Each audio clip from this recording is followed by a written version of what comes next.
من یاد کردم قشلاقه کوه دشت ایلاقه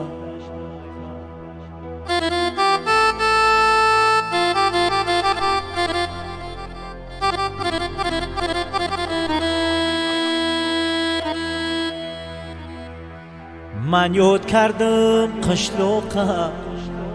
کوه دشت ایلاقه ای گشت گذار در کوچش چشمه هایی ببوکه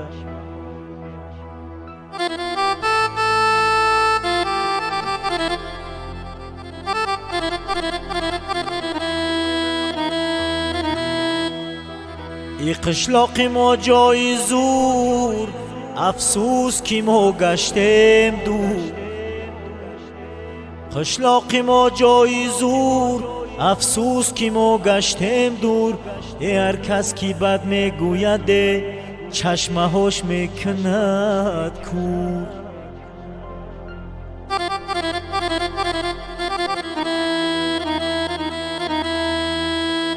هر کس که بد میگوید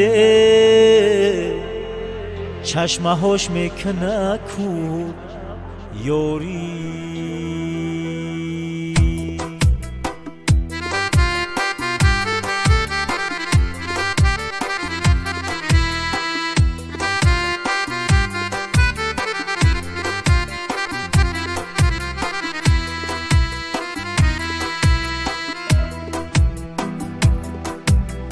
این قصه سریشتای کتابی سرنوشتای این قصه سریشتای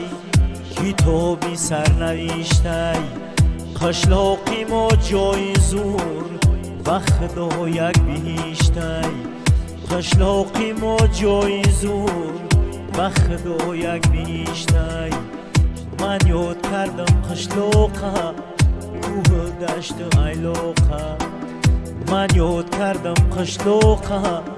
کوه دشت ایلاقه